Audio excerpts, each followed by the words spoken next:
Bonjour à tous, c'est Jigsaver, j'espère que vous allez bien. Aujourd'hui dans cette vidéo, je vais vous présenter, donc dans l'épisode numéro 2, suite aux commentaires que j'ai pu avoir sur un certain nombre d'éléments de questions qui m'étaient posées. Aujourd'hui, nous allons nous occuper donc de la partie de la programmation du clavier, donc qui est un clavier Rogue, qui est donc bien évidemment compatible au Racing. Ainsi que les autres éléments, et aujourd'hui nous allons nous intéresser à ce clavier. Alors je ne sais pas si sur un ordinateur portable, bon, bien évidemment il faut que ça soit un ROG minimum, pour qu'il soit compatible avec Aurasync, mais aujourd'hui nous allons nous intéresser à un élément qui lui est compatible au Aurasync, que nous allons programmer. Allez, c'est parti pour le lancement du petit programme. Donc ce qu'on va faire, c'est qu'on va aller directement donc, sur le programme Aurasync, on va le lancer. Voilà, donc là sur cette partie de programme, on voit tous les éléments qui sont eux compatibles Aurasync. On voit également que Hue, donc les ampoules Philips Hue connectées, sont affichées dessus. Donc pourquoi pas dans la suite des mises à jour, rendre cet élément véritablement compatible. Parce que là en l'occurrence, hormis le fait de pouvoir l'utiliser avec une synchro avec Aurasync, c'est tout ce qu'il a pu faire convenablement. Alors, en ce qui nous intéresse, on va aller sur Effet Aurora. On voit bien qu'on a Aura Creator qui s'affiche ici. Donc moi, j'ai déjà assigné clavier. On va aller sur Aura Creator. Voilà, on se rend dessus, ça s'ouvre. Voilà, très bien. Alors là, il nous demande le truc. Clavier, voilà. Voilà, aujourd'hui, on va essayer de programmer tout ça. Première chose, tiens, je vais prendre le logo. On fait définir niveau. Voilà. Définir niveau, ça veut dire quoi? Qu'on va assigner à cette partie-là un effet. Donc les effets sont situés ici, donc vous avez une patate d'effets. Alors moi sur le logo, après vous faites ce que vous voulez, mais vous pouvez mettre très bien un coup d'arc-en-ciel. Alors surtout assurez-vous que vous soyez bien au niveau du début de la timeline, parce que là autrement ça ne va pas le faire. On fait enregistrer, appliquer, voilà. Et on voit que notre logo ne s'affiche pas convenablement. Pourquoi? Erreur d'assignation à ce niveau-là. Donc là, je fais supprimer. Parce que mon clavier était déjà programmé différemment. Donc je viens lui remettre un ordre alors qu'il avait déjà eu un ordre au préalable. Donc là, il faut faire supprimer. Voilà. Je fais enregistrer, appliquer. Et là, on voit que notre clavier s'allume d'une certaine façon. Mais c'est toujours pas la bonne. Parce que j'ai mis arc-en-ciel. Mais je me suis trompé. C'est pas cet effet-là que je veux.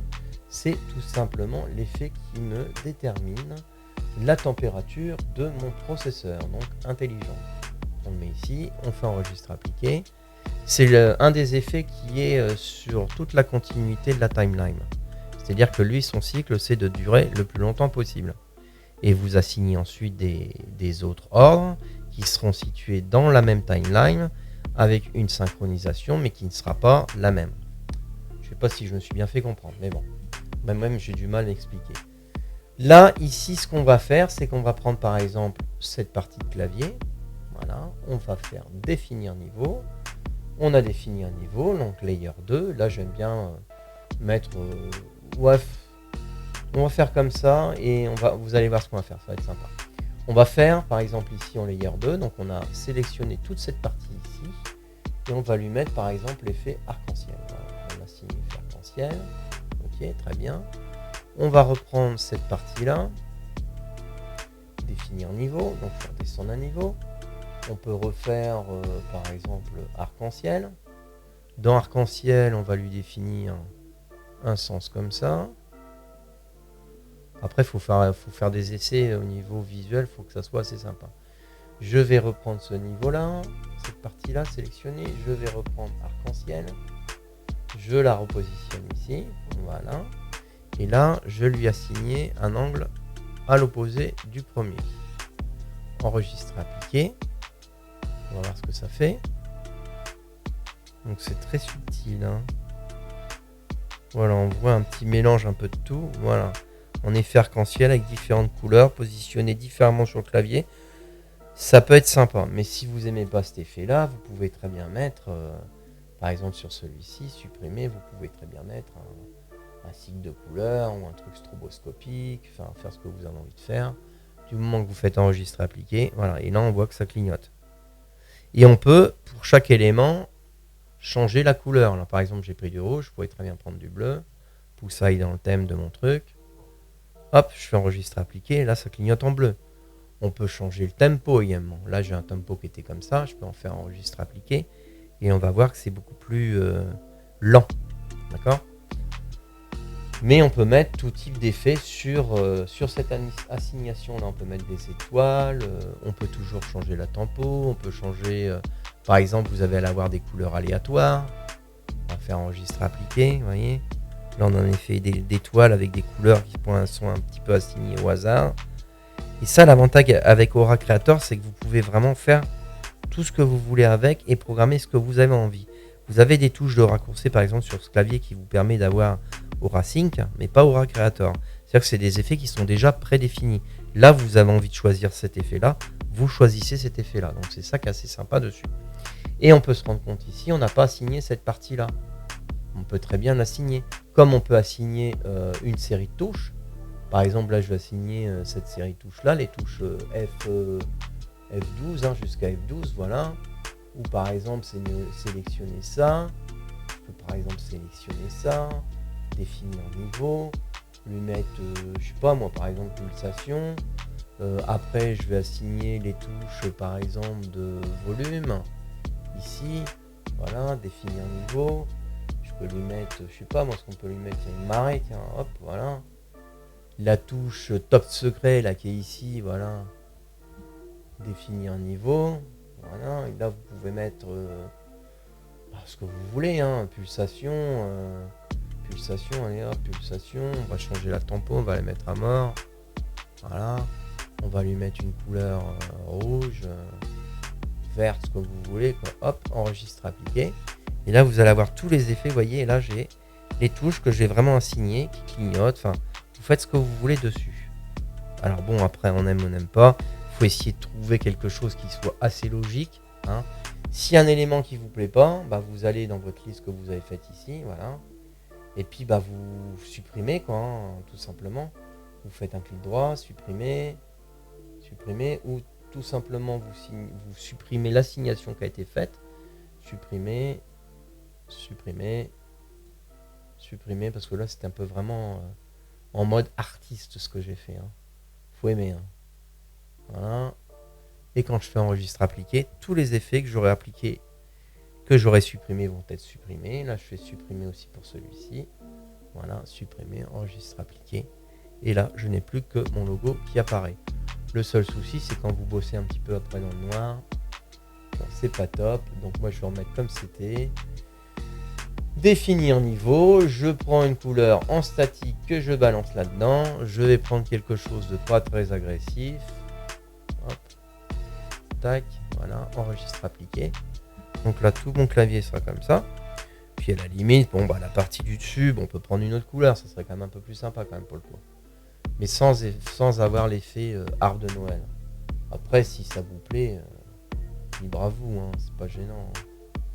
Voilà, définir niveau, je sais pas s'il me l'a fait. Voilà. Ok, on va remettre statique par exemple. Et on peut reprendre une autre couleur. Donc là, on peut prendre par exemple cette couleur-là. Ok, enregistre, appliquer. Et voilà, là vous avez un truc sympa. Vous avez la température de votre pros.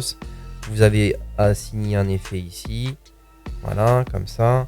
Il y a une touche qui vous plaît pas, vous redésélectionnez, vous mettez une autre couleur à la place. Par contre, quand vous avez programmé un cycle, quand vous reprogrammez quelque chose dessus, il faut qu'il y ait une interruption de cycle pour pouvoir afficher l'information. Et c'est pas comme si c'était toujours en permanence. Parce que c'est déjà programmé. Ou alors il faut que sélectionner qu'une partie et pas forcément l'autre partie. Par exemple, vous voudriez avoir la touche lock qui soit allumée d'une autre couleur. Là ça va être difficile, quoi. Le souci il est là, quoi. C'est que si vous avez déjà locké un truc en définissant une zone, on va faire définir un niveau, vous allez voir que ça va pas forcément marcher. Donc là on va marquer lock, renommer, non Windows, pardon, c'est la touche Windows. Voilà, ok, donc là Windows, je vais me faire par exemple une pulsation ici, hop, je me mets en rouge, très bien, enregistre appliqué. Et là, le truc, c'est que ça n'apparaît pas. Il va clignoter sur le truc quand même. Voilà, vous pouvez assigner éventuellement des touches comme ça par intermittence.